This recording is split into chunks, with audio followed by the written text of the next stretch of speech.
Saya berada di desa Lewotolok, desa sebelum Waimatan. Kami tidak bisa masuk Waimatan karena jembatannya terputus. 15 yang meninggal. Saya bertemu dengan salah satu warga yang datang dari tempat kamp pengungsian untuk mengambil hasil ternak yang ada. Adik namanya siapa? Franciscus Lucy. Franciscus. Adik tinggal di mana? Tinggal di kampung sebelah. Apa namanya? Tanjung Batu. Oh, jadi Tanjung Batu. Jadi wilayah terdampak paling parah Tanjung Batu, Lewotolok dan Waimatan. Tadi kita belum tahu. Iya, di Tanjung Batu yang meninggal ada 6 orang. Rumah adik sendiri gimana keadaannya? Rumah lumpur yang masuk. Lumpur masuk, tapi nggak hancur. Tidak. Lumpur masuk berapa meter? Kisaran 1 meter. 40 cm kali ya. Jadi 40 cm masuk ke dalam rumah berupa lumpur. Masih sekolah, Dek? Masih. Kelas berapa? SMK kelas 2. SMK kelas 2. Jadi sekarang sekolahnya hancur nggak? Sekolah tidak. Sekolah tidak hancur. Ya. Jadi sudah mulai bersekolah atau belum ya? Ya. Gimana perasaan adik? Kaget apa enggak? Kaget. Takut nggak? Selamat sore. Sekarang tinggal di kamp pengungsi, jadi nanti siap kembali ke rumah atau bagaimana? Tidak. Tidak. Jadi rencana akan tinggal di mana setelah ini? Tinggal di tempat pengungsian. Tinggal di tempat pengungsian. Tapi setelah di tempat pengungsian, pemerintah rencananya bagaimana? Kembalikan ke desa-desa lagi? Tidak, rencananya mau Ya? apa? Perpindahan lokasi. Oh, pemerintah sudah tetapkan akan direlokasi, pindah ke tempat yang lain. Iya. Adik yang kuat ya, karena Tuhan kan bilang pencobaan yang kita alami itu nggak melebihi kekuatan kita. Tuhan pasti ada maksud di balik semua ini. Bencana alam yang terjadi di NTT beberapa waktu lalu telah menyebabkan jatuhnya korban jiwa maupun korban material yang cukup banyak. Oleh karena itu, Gereja Abalof Barat bekerja sama dengan beberapa instansi untuk meringankan beban masyarakat dengan memberikan bantuan berupa tenaga, barang, serta dukungan moral pada beberapa titik di lokasi yang terdampak, yaitu di Kota Kupang dan Lembata.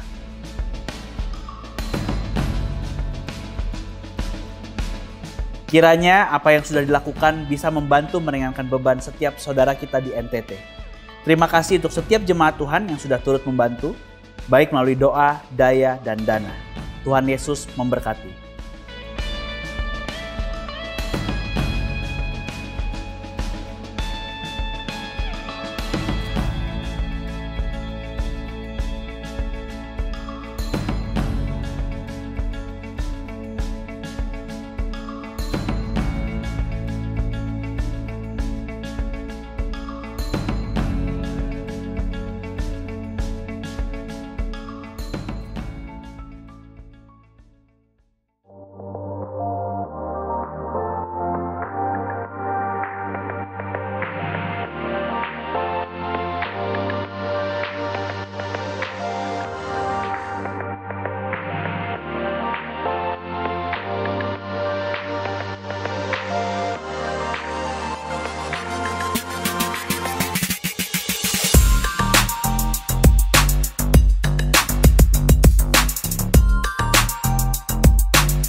Shalom saudara yang terkasih dalam Tuhan, saya percaya Tuhan ada di tengah-tengah kita. Hari ini saya percaya Tuhan mau berbicara kepada setiap kita. Sepanjang 1 bulan ini kita sudah membahas tentang authority in Christ, otoritas di dalam Kristus.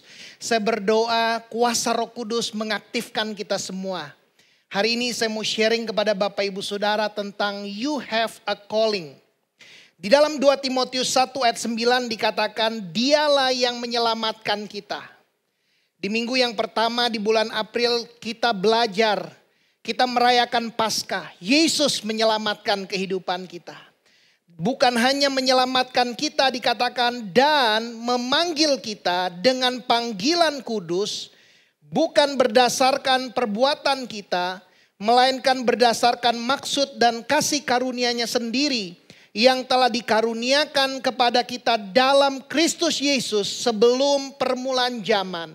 Bapak Ibu saudara yang terkasih dalam Tuhan, Yesus bukan hanya menyelamatkan kehidupan kita, tetapi Tuhan telah memanggil kita dengan panggilan yang kudus. Dan Tuhan telah memberikan ini sebelum permulaan zaman. Setiap kita dipanggil oleh Tuhan untuk membangun kerajaannya. Bapak Ibu Saudara, katakan kepada orang yang ada di sebelahmu, di tempat dimanapun kau berada, kamu dipanggil oleh Tuhan. Ada dua jenis panggilan. Yang pertama adalah panggilan yang umum. Panggilan umum buat hidup setiap kita sebagai orang percaya adalah hidup kudus.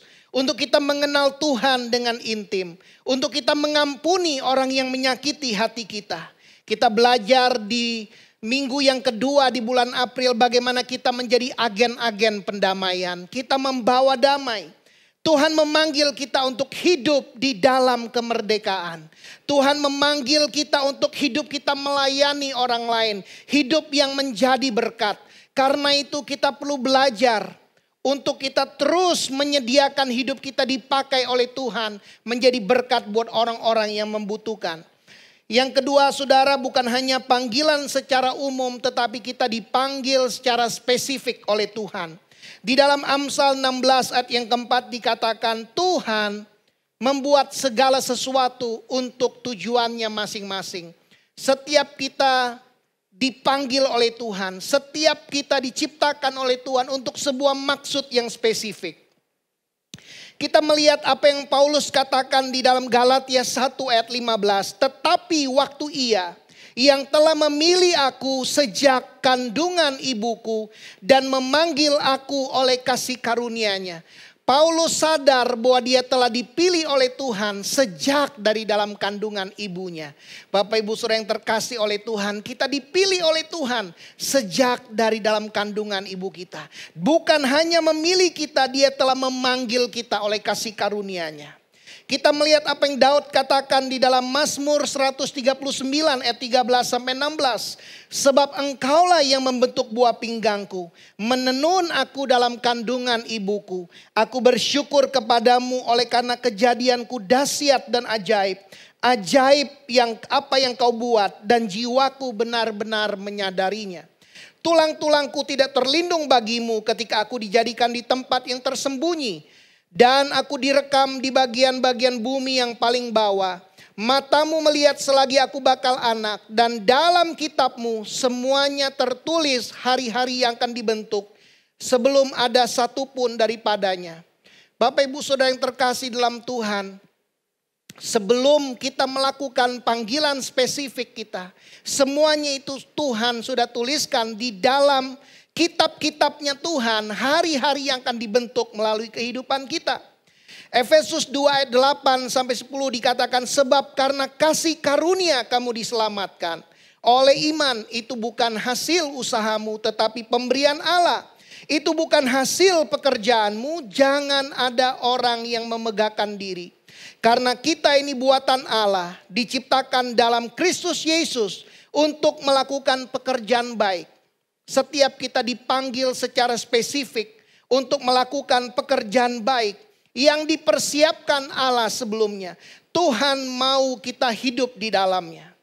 Di dalam bahasa Inggris dikatakan we should walk in them. Tuhan mau kita activate Bapak Ibu Saudara. Kita dipanggil setiap kita. Tidak seorang pun yang diselamatkan dan tidak dipanggil oleh Tuhan. Kalau Bapak Ibu Saudara engkau sudah diselamatkan oleh Tuhan. Tuhan menyelamatkan kita. Dan Tuhan memanggil setiap kita dengan panggilan yang khusus.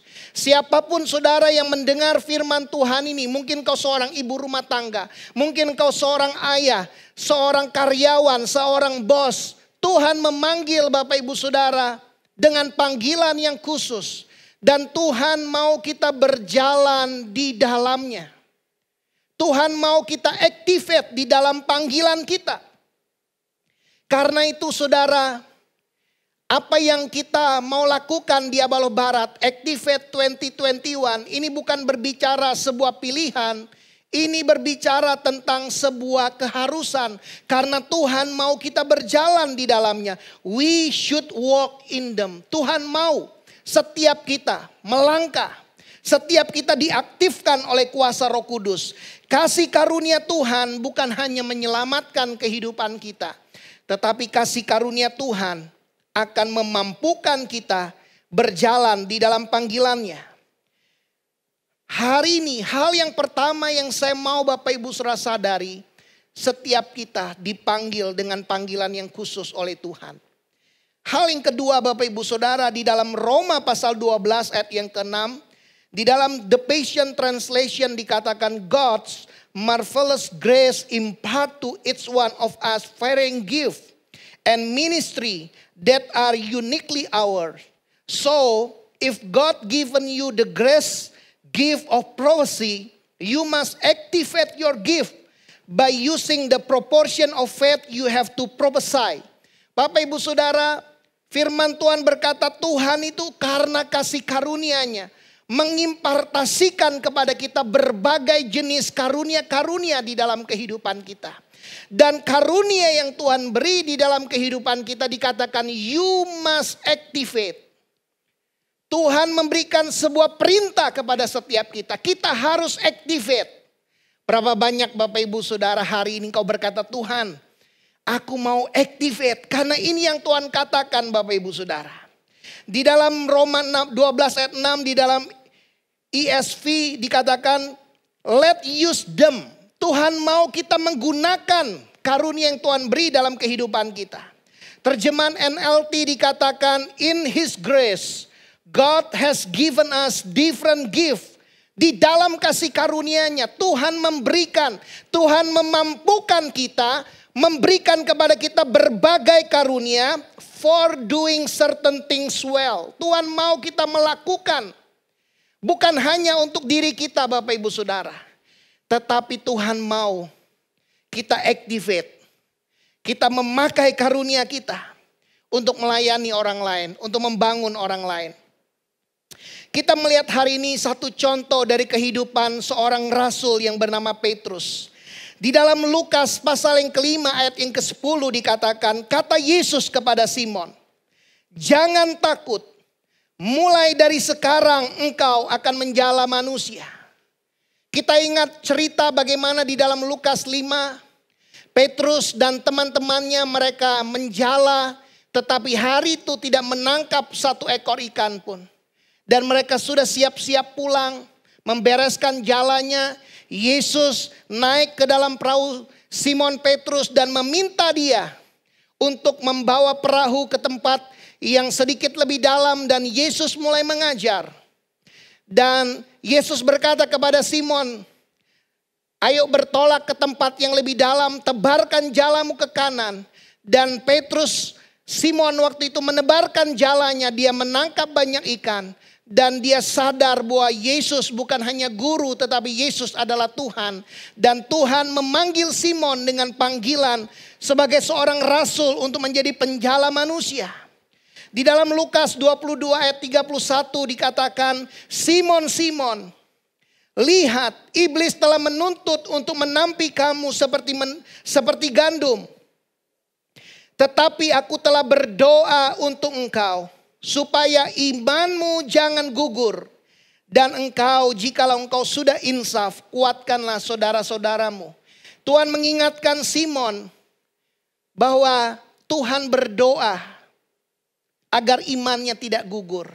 Saudara, ketika saya membaca ayat ini, saya begitu bersuka cita. Karena Tuhan bukan hanya memanggil kita, tapi Tuhan berdoa agar iman kita tidak gugur. Ketika kita mengalami kegagalan, Tuhan berdoa agar kita bangkit. Dan Tuhan mau kita activate. Tuhan berkata kepada Simon, kalau engkau sudah insaf, kuatkanlah saudara-saudaramu. Ayat 33 dikatakan, jawab Petrus, Tuhan, aku bersedia masuk penjara dan mati bersama-sama dengan engkau. Tetapi Yesus berkata, aku berkata kepadamu Petrus, hari ini ayam tidak akan berkokok sebelum engkau 3 kali menyangkal bahwa engkau mengenal aku. Dan di ayat yang ke-61 Lukas 22. Lalu berpalinglah Tuhan memandang Petrus. Maka teringatlah Petrus bahwa Tuhan telah berkata kepadanya, sebelum ayam berkokok pada hari ini, engkau telah 3 kali menyangkal aku. Lalu ia pergi keluar dan menangis dengan sedihnya. Petrus dalam pelayanannya kepada Tuhan. Sebelum Yesus disalibkan, Yesus berkata, engkau akan menyangkal aku 3 kali. Petrus berkata, sekalipun yang lain menyangkal, aku tidak akan menyangkal. Aku rela mati. Tetapi dia menyangkal Tuhan. Dan ketika dia menyangkal Tuhan, Tuhan memandang kepada Petrus dan dia teringat kepada perkataan Tuhan. Bapak Ibu Saudara, saya membayangkan ketika Tuhan melihat kepada Petrus, tatapan seperti apa yang Tuhan berikan. Saya percaya Tuhan memandang Petrus seperti ingin berkata, Petrus, aku berdoa agar imanmu tidak gugur. Dan kalau engkau sudah insaf, engkau akan menguatkan hati saudara-saudaramu. Dan ketika Yesus bangkit, Yesus berkata kepada Maria di dalam Markus 16 ayat 7. Tetapi sekarang pergilah, katakanlah kepada murid-muridnya dan kepada Petrus, ia mendahului kamu ke Galilea. Di sana kamu akan melihat dia seperti yang sudah dikatakannya kepada kamu. Tuhan secara khusus bukan hanya berbicara kepada murid-muridnya, tetapi Tuhan secara personal, Tuhan berkata, katakan kepada Petrus, aku mendahului kamu ke Galilea. Saudara, kalau kita melihat peta, Galilea adalah tempat pelayanan Yesus. Tuhan tahu apa yang akan terjadi dengan murid-muridnya ketika dia mati. Murid-muridnya seperti mereka hidup dalam ketakutan dan beberapa mereka bahkan mengalami pengalaman-pengalaman. Mereka melarikan diri ketika Yesus mau ditangkap. Mereka merasa gagal. Terutama Petrus, dia merasa gagal. Makanya dikatakan ketika Yesus menatap kepada Petrus, dia menangis dengan sedih. Ada sebuah perasaan bersalah.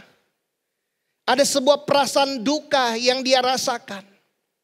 Seorang guru yang begitu mengasihi dia, mempercayakan dia sebuah pelayanan. Dia adalah orang yang biasa. Dia orang yang tidak terpelajar. Dia hanya seorang penjala ikan. Tetapi guru ini berkata, ikutlah aku. Kata ikutlah aku sangat penting Bapak Ibu Saudara. Kata ikutlah aku. Kalau kata itu diucapkan oleh seorang rabi, artinya rabi itu percaya bahwa orang ini akan sama persis seperti rabi. Ketika Yesus berkata kepada Petrus, ikutlah aku. Yesus percaya bahwa Petrus akan menjadi serupa seperti dia. Saudara bisa membayangkan apa yang Petrus rasakan ketika dia menyangkal Tuhan. Mereka tidak pergi ke Galilea. Tuhan berkata, aku mendahului kamu ke Galilea. Itu adalah tempat pelayanan Yesus dengan murid-muridnya. Tetapi di dalam Yohanes pasal 21, murid-murid mereka ada di Danau Tiberias. Dikatakan Yohanes 21 ayat yang pertama, kemudian Yesus menampakkan diri lagi kepada murid-muridnya di pantai Danau Tiberias.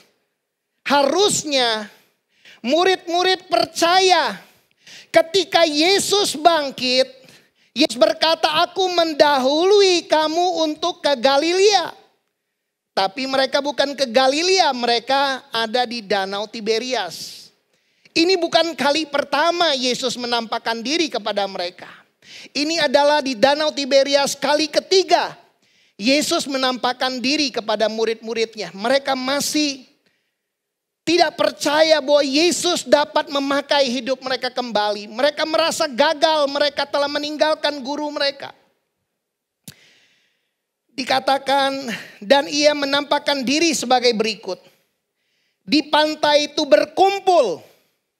Saudara garis bawahi kata berkumpul. Simon Petrus, Thomas yang disebut Didimus, Nathanael dari Kana yang di Galilea, anak-anak Zebedius dan 2 orang muridnya yang lain. Ada 7 orang berkumpul di Danau Tiberias. Saya membayangkan ini adalah komsel orang-orang yang gagal. Murid-murid baru gagal. Ketika Yesus ditangkap mereka semua meninggalkan Tuhan. 1 orang menyangkal 3 kali. Thomas tidak percaya. Saya membayangkan mereka menceritakan. Karena di dalam Yohanes 20 baru saja Tuhan menampakkan diri secara khusus berkata kepada Thomas, taruh tanganmu di tanganku yang bekas lubang paku itu. Dan Tuhan berkata kepada Thomas, berbahagialah orang yang tidak melihat tapi percaya. Saudara, ketika saya membaca ayat ini saya diingatkan Tuhan. Mungkin kita pernah gagal dalam melayani Tuhan. Jangan pernah meninggalkan komsel kita. Komsel adalah bukan tempat orang-orang yang sempurna. Komsel adalah tempat berkumpul orang-orang yang dengan latar belakang yang berbeda. Dengan pengalaman hidup yang berbeda. Mungkin kita pernah gagal dalam kita mengikut Tuhan. Tetapi komsel adalah tempat di mana penerimaan satu dengan yang lain. Kita saling menerima. Kita saling mengasihi seperti Tuhan mengasihi kita. Saya membayangkan mereka komsel ini mereka bercerita. Apa yang Petrus rasakan. Mungkin dia bercerita apa yang dia rasakan ketika dia menyangkal Tuhan. Thomas menceritakan pengalaman dia menaruh tangan di lubang paku itu. Dan di dalam Yohanes ayat yang ketiga, 21 ayat yang ketiga dikatakan, kata Simon Petrus kepada mereka, aku pergi menangkap ikan. Kata mereka kepadanya, kami pergi juga dengan engkau. Mereka berangkat lalu naik ke perahu, tetapi malam itu mereka tidak menangkap apa-apa. Petrus punya karunia dalam memimpin, dia punya karunia di dalam berbicara. Ketika dia berkata, aku mau menangkap ikan, yang lain berkata, kami ikut. Ayat yang keempat dikatakan ketika hari mulai siang Yesus berdiri di pantai, akan tetapi murid-murid itu tidak tahu bahwa itu adalah Yesus. Kata Yesus kepada mereka, hai anak-anak, adakah kamu mempunyai lauk pauk? Jawab mereka, tidak ada. Saudara, perhatikan kata Yesus kepada mereka. Hai anak-anak, adakah kamu mempunyai lauk pauk? Kata-kata Yesus adalah kata-kata yang familiar mereka dengar. Yesus pernah bertanya, siapa yang punya makanan ketika mau memberi makan 5.000 orang. Jadi, saya membayangkan murid-murid ini seperti dejavu mendengar kata-kata Yesus. Maka kata Yesus kepada mereka, tebarkanlah jalamu ke sebelah kanan perahu, maka kamu akan peroleh. Saudara, kata ini adalah kata yang sama yang Yesus katakan kepada Petrus ketika Tuhan memanggil dia. Lalu mereka menebarkannya dan mereka tidak dapat menariknya lagi karena banyaknya ikan. Maka murid yang dikasihi Yesus itu berkata kepada Petrus, itu Tuhan. Murid ini bernama Yohanes. Waktu Tuhan memanggil Petrus di dalam Lukas 5, Yohanes juga ada di tempat itu. Ketika dia melihat hal yang sama terjadi, Petrus mendebarkan jala ke kanan dan mendapat banyak ikan. Yohanes berkata kepada Petrus, itu Tuhan. Dia mengenali bahwa itu adalah Yesus. Ketika Petrus mendengar bahwa itu adalah Tuhan, maka ia mengenakan pakaiannya. Sebab ia tidak berpakaian, lalu terjun ke dalam danau. Murid-murid yang lain datang dengan perahu karena mereka tidak jauh dari darat. Hanya kira-kira 200 hasta saja. Dan mereka menghela jala yang penuh ikan itu. Ketika mereka tiba di darat, mereka melihat api arang dan di atasnya ikan dan roti. Saudara, siapa yang menyiapkan api arang, ikan dan roti? Yang menyiapkan adalah Yesus sendiri. Anak manusia datang bukan untuk dilayani. Dia datang untuk melayani. Saya membayangkan hal ini sering terjadi dalam 3,5 tahun pelayanan Yesus. Sering Yesus yang memasak buat murid-muridnya. Berapa banyak saat ini saudara engkau merasa dirimu sedang gagal. Mungkin saudara sedang tidak lagi melakukan panggilanmu. Bahkan mungkin ada di antara saudara yang sedang lari dari panggilanmu. Saat ini engkau merasa tertuduh. Mungkin saudara merasa bersalah. Tapi Tuhan datang saat ini. Dimanapun saudara berada. Yesus datang, Yesus mau melayani saudara. Ketika saya merenungkan ayat ini, Roh Kudus berkata, anakku, sampaikan pesan ini kepada jemaat. Saya merasa ketika saya menyiapkan ini, ada di antara saudara mungkin yang hari ini engkau tidak lagi melakukan pelayananmu buat Tuhan. Tuhan berkata, anakku, ini waktunya engkau diaktifkan kembali. Ini waktunya tahun ini engkau diaktifkan kembali. Engkau akan mengalami activate, engkau akan berjalan dalam panggilanmu. Kata Yesus kepada mereka, bawalah beberapa ikan yang baru kamu tangkap itu. Simon Petrus naik ke perahu lalu menghela jala itu ke darat. Penuh ikan-ikan besar. 153 ekor banyaknya. Dan sungguh pun sebanyak itu, jala itu tidak koyak. Saudara, ketika pertama kali Petrus menjala ikan, di Lukas 5 jalanya hampir koyak. Tapi di sini jalannya tidak koyak. Tuhan mengingatkan kasih karunia Tuhan. Apa yang kau lakukan mungkin kau pernah gagal. Tetapi ketika engkau berjumpa, engkau mengalami pembaharuan dalam kasih karunia Tuhan. Ini akan memampukan Bapak Ibu Saudara engkau berjalan dalam akhir pelayananmu. Kata ikan di dalam bahasa Yunani adalah iktus. Ikan dipilih, kata ikan dipilih sebagai represent simbol dari orang-orang yang ikut Yesus pada waktu itu. Dan kata iktus, arti dari kata iktus adalah singkatan agar orang-orang tahu Yesus Kristus, Putra Allah, Sang Penyelamat. Dalam bahasa Yunaninya dikatakan Yesus Kristus, Theos, Ios, Soter. Saudara, ketika murid-murid menangkap ikan-ikan itu, Yesus mau kasih tahu mereka bahwa Dia yang ada bersama mereka adalah Yesus Kristus, Putra Allah, Juru Selamat dunia ini. Dan ayat 12 dikatakan kata Yesus kepada mereka, marilah dan sarapanlah. Tidak ada di antara murid-murid itu yang berani bertanya kepadanya, siapakah engkau? Sebab mereka tahu bahwa ia adalah Tuhan. Dari mana mereka tahu bahwa itu adalah Yesus? Dari apa yang Yesus katakan. Kalau saudara seringkali bersama-sama dengan seseorang dan sering makan bersama-sama dengan orang itu, saudara pasti tahu kebiasaan orang itu sebelum dia makan.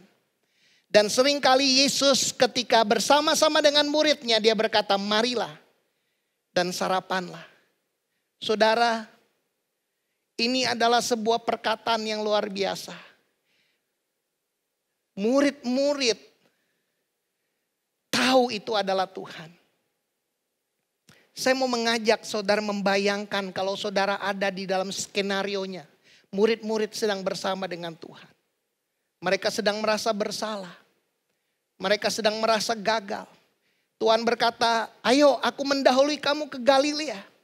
Tapi mereka ada di Danau Tiberias, mereka kembali melakukan aktivitas yang lama mereka.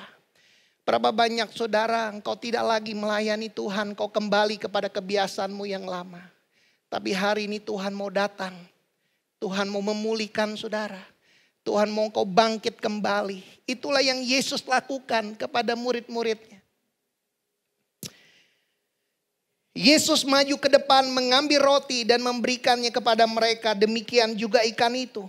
Itulah ketiga kalinya Yesus menampakkan diri kepada murid-muridnya sesudah ia bangkit dari antara orang mati. Sesudah sarapan, Yesus berkata kepada Simon Petrus, "Simon anak Yohanes, apakah engkau mengasihi?" Kata mengasihi di sini adalah agape. Kasih yang tertinggi, kasih yang menyerahkan hidup. Inilah kasih Yesus, kasih agape. Yesus bertanya kepada Simon, "Simon, apakah kamu agape dengan aku?" Petrus berkata kepada Yesus, "Benar Tuhan. Engkau tahu bahwa aku phileo dengan engkau." Kata Yesus kepadanya, "Gembalakanlah domba-dombaku." Kasih phileo lebih rendah dari kasih agape. Yesus bertanya kepada Petrus, "Petrus, apakah engkau agape dengan aku?" Petrus hanya berkata, "Aku phileo Tuhan, engkau tahu apa yang ada di hatiku." Tetapi dengarkan kata Yesus kepada Petrus, "Gembalakanlah domba-dombaku." Tuhan mempercayakan dia. Sekalipun Petrus telah menyangkal Tuhan, Tuhan tetap percaya. Kata Yesus pula kepadanya untuk kedua kalinya, "Simon anak Yohanes, apakah engkau agape dengan aku?" Jawab Petrus kepadanya, "Benar Tuhan, engkau tahu bahwa aku phileo dengan engkau." Kata Yesus kepadanya, "Gembalakanlah domba-dombaku."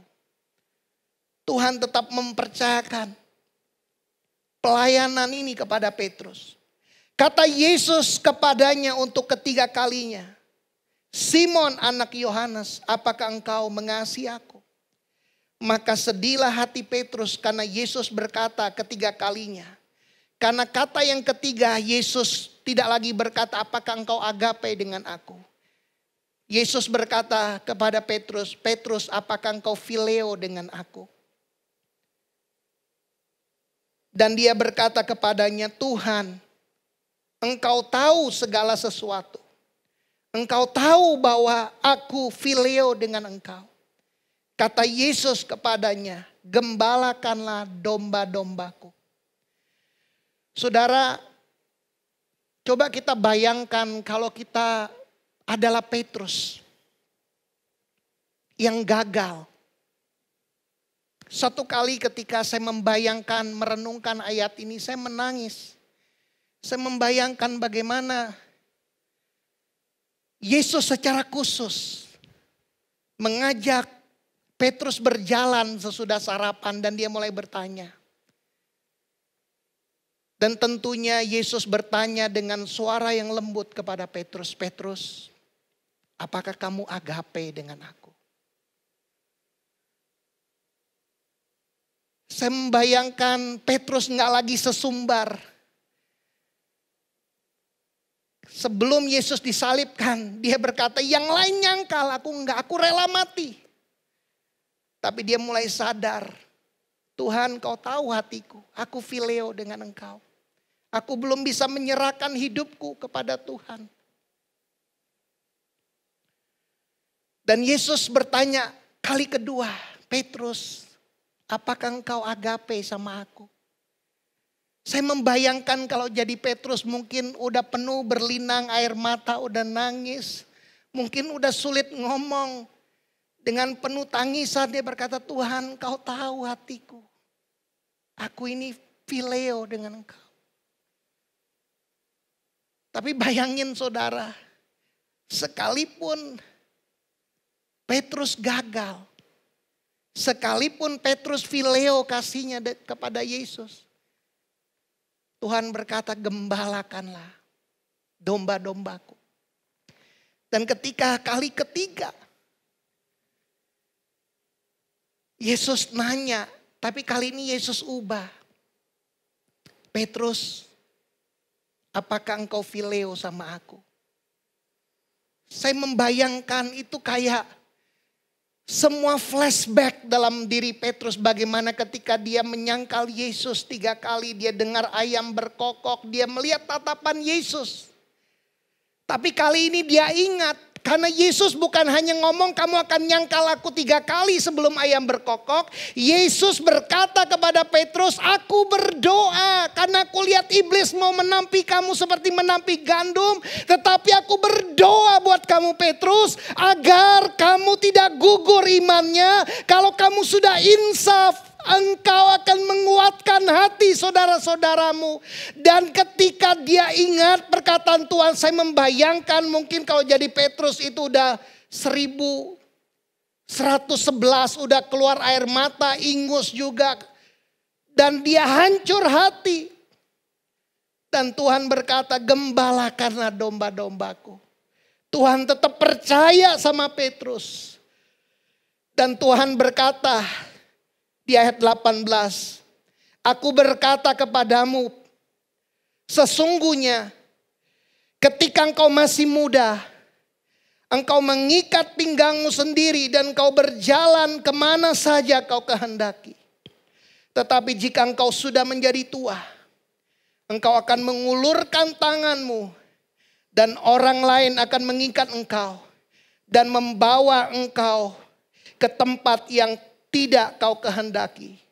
Dan hal ini dikatakannya untuk menyatakan bagaimana Petrus akan mati. Dan memuliakan Allah. Sesudah mengatakan demikian, ia berkata kepada Petrus, ikutlah aku. Saudaraku, ketika sejarah mencatat, ketika Petrus mati, dia disalibkan. Tetapi kali ini dia berkata, aku tidak layak disalib seperti guruku. Salibkan aku dengan terbalik. Seorang yang pernah menyangkal Tuhan. Tapi dia mengakhiri hidupnya. Memuliakan Tuhan. Karena kuasa kasih yang dia terima. Bahkan ketika dia gagal, ada seorang pribadi yang mengasihi dia. Dan mempercayakan hidupnya untuk mati.